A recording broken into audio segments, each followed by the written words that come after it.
Bismillahirrahmanirrahim. Assalamualaikum warahmatullahi wabarakatuh. Waalaikumsalam warahmatullahi wabarakatuh.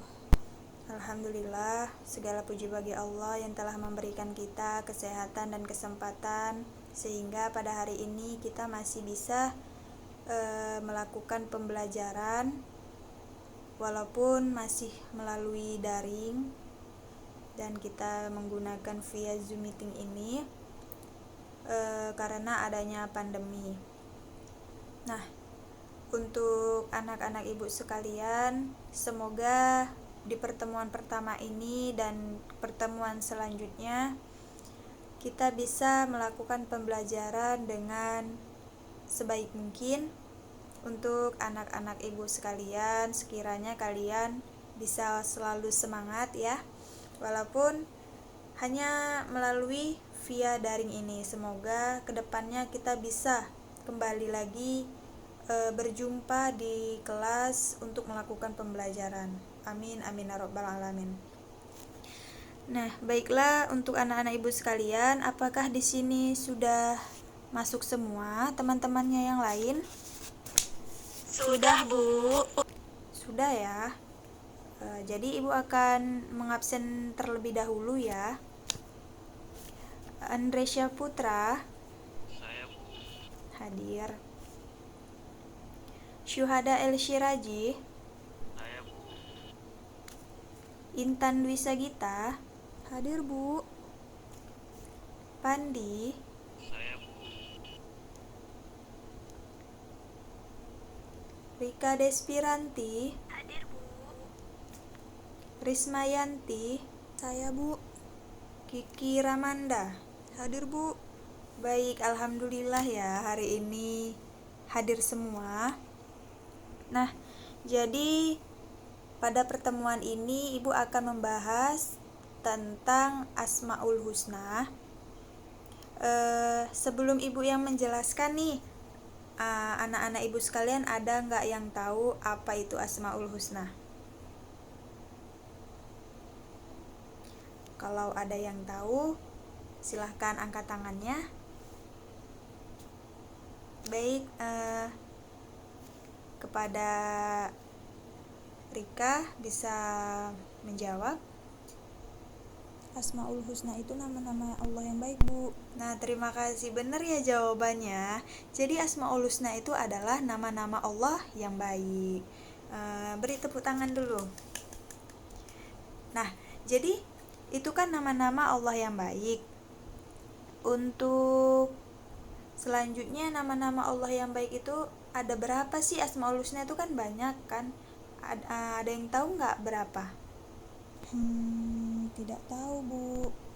Nggak ada yang tahu ya. Baik, jadi ibu akan menjelaskan tentang Asmaul Husna dan ibu akan membagikan layar PowerPoint ya. Bisa anak-anak ibu perhatikan. Bisa perhatikan ya.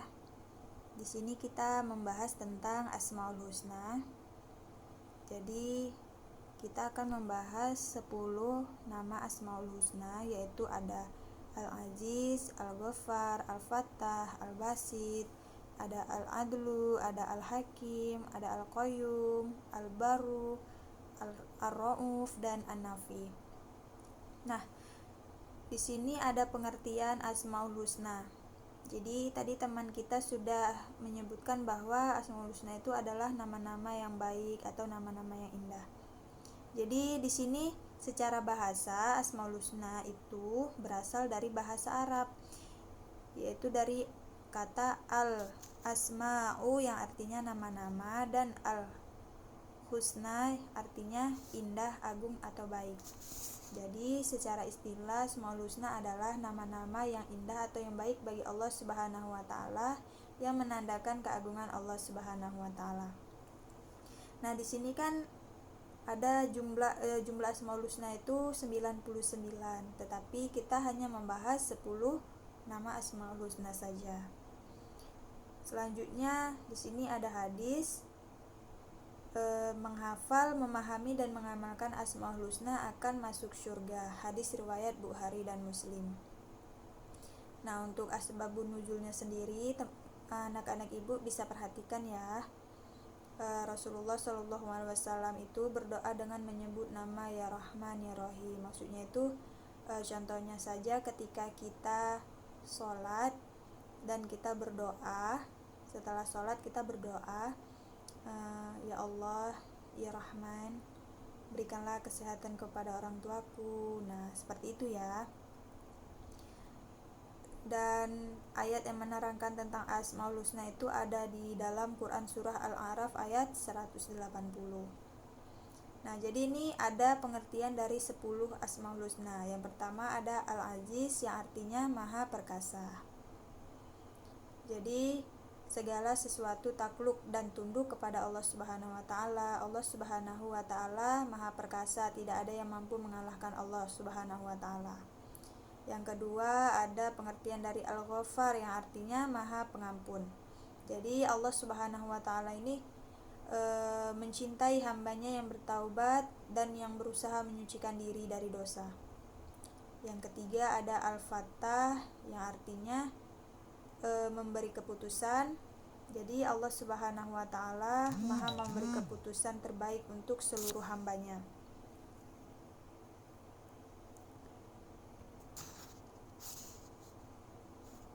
Selanjutnya ada Al-Basit ya, yang artinya Maha melapangkan rezeki. Jadi Allah Subhanahu wa taala Maha melapangkan rezeki setiap hambanya, baik yang beriman ataupun yang tidak beriman. Masya Allah kan. Selanjutnya ada Al-Adlu yang artinya Maha Adil. Allah Subhanahu wa taala Maha Adil. Keadilan Allah Subhanahu wa taala bersifat final dan tidak sama dengan keadilan manusia. Jadi Allah itu sangat adil. Kalau kita manusia kadang kan masih ada mandang ini, mandang itu gitu kan. Kalau Allah itu adil seadil-adilnya. Yang selanjutnya juga ada Al-Hakim, yaitu yang Maha Bijaksana. Jadi keputusan Allah Subhanahu wa taala itu selalu bijaksana, berbeda dengan keputusan manusia. Surga dan neraka merupakan bukti kebijaksanaan Allah Subhanahu wa taala bagi manusia. Selanjutnya ada Al-Qayyum yang artinya Maha terus-menerus mengurus. Allah Subhanahu wa taala selalu mengurus ciptaannya tanpa bantuan siapapun. Selanjutnya ada Al-Barru yang artinya Maha melimpahkan kebaikan. Jadi Allah Subhanahu wa taala Maha melimpahkan kebaikan kepada setiap makhluknya. Kebaikan Allah Subhanahu wa taala bersifat universal, berbeda dengan kebaikan manusia yang terkadang mengharapkan pamrih. Dan ada juga pengertian dari Ar-Ra'uf yang artinya Maha Pengasih.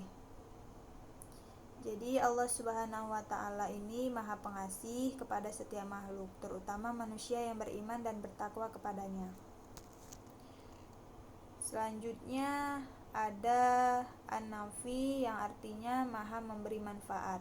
Allah Subhanahu wa taala Maha memberi manfaat kepada setiap makhluknya. Alam dan seisinya diciptakan Allah Subhanahu wa taala agar dimanfaatkan oleh manusia dan makhluk lainnya. Jadi itu 10 pengertian Asmaul Husna ya. Selanjutnya ada cara-cara meneladani 10 Asmaul Husna. Nih, anak-anak ibu bisa perhatikan ada 10 nih. Salah satunya seperti menyadari akan manfaat yang dapat diambil dari pengalaman bacaan Asmaul Husna sehari-hari. Terus ada juga berusaha tegar dan mandiri dalam menghadapi hidup.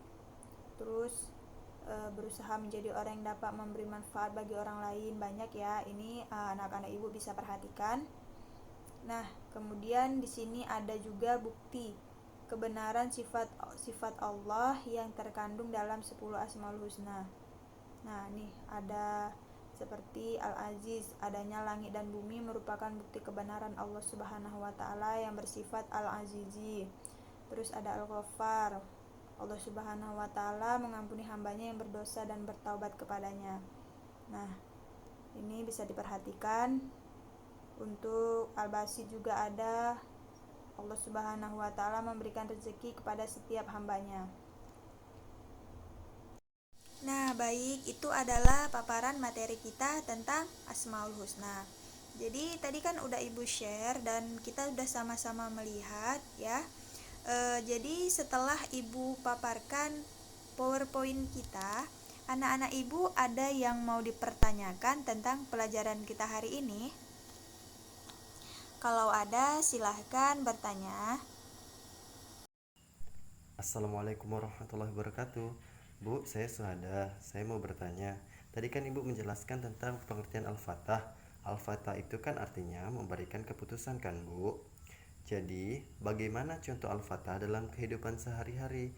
Terima kasih ya, Bu. Mohon jawabannya. Assalamualaikum. Terima kasih Syuhada, Ibu akan menjawab pertanyaannya ya. Jadi untuk contoh Al-Fatah yang artinya Allah Maha memberi keputusan itu di dalam kehidupan sehari-hari. Misalnya nih Syuhada berencana untuk memasuki sekolah SMP setelah tamat dari SD, karena Syuhada sudah berencana dari Syuhada di kelas 6 SD. Namun semua itu masih dalam ketentuan Allah Subhanahu wa Ta'ala. Ternyata Allah menentukan Syuhada itu untuk masuk di madrasah Tsanawiyah. Nah, itu mungkin solusi terbaik untuk Syuhada. Barangkali di madrasah ini bisa menjadikan Syuhada menjadi pribadi yang lebih baik lagi. Nah, itu jawaban dari Ibu. Baik, untuk teman-teman yang lain, anak-anak Ibu yang lain, apakah ada yang mau dipertanyakan lagi? Assalamualaikum Bu, saya mau bertanya, pengertian dari Al-Ghaffar artinya Maha Pengampun kan Bu? Kalau misalnya seseorang sering berbuat dosa, kemudian bertaubat, lalu dia berbuat dosa lagi Bu, itu apakah Allah tetap menerima taubat hambanya Bu? Baik, Ibu akan menjawab pertanyaannya. Jika seseorang yang berbuat dosa, kemudian ia bertobat, lalu dia berbuat dosa lagi, apakah Allah masih mau menerima taubat hambanya, Bu? Jadi, selama kita hambanya masih hidup, masih bernafas, maka sungguh-sungguhlah dalam bertobat, karena Allah itu Maha penerima tobat hambanya. Kalau bisa, kita harus lebih meyakini kita itu bisa berubah.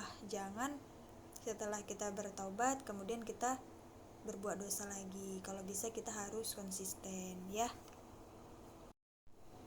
Nah, sekiranya hari ini pembelajaran kita sudahi dulu. Tetapi sebelumnya Ibu akan memberikan tugas kelompok di kumpul minggu depan ya. Jadi anak-anak Ibu semuanya itu bentuk jadi 2 kelompok ya. Boleh siapa saja dan boleh sama siapa saja. Ibu meminta untuk anak-anak Ibu membuat 99 Asmaul Husna di kertas HVS, lalu nanti untuk pribadi bisa menghafalnya ya. Jadi nanti itu sebagai tugas kuis untuk anak-anak Ibu semuanya. Sekiranya itu saja yang bisa Ibu sampaikan. Tadi juga ada teman-teman yang sudah bertanya, mungkin bisa mewakili teman-teman yang lainnya. Baik, Ibu akan menutup pembelajaran kita ini dengan lafaz hamdalah, alhamdulillahirabbil alamin. Sekiranya terima kasih untuk anak-anak Ibu, semoga kita selalu dalam lindungan Allah, jaga kesehatan selalu ya. Terus sekiranya anak-anak Ibu bisa lebih semangat lagi dan terus semangat. Terima kasih atas waktunya. Ibu akhiri, wassalamualaikum warahmatullahi wabarakatuh. Waalaikumsalam warahmatullahi wabarakatuh. Right there on top of the moon.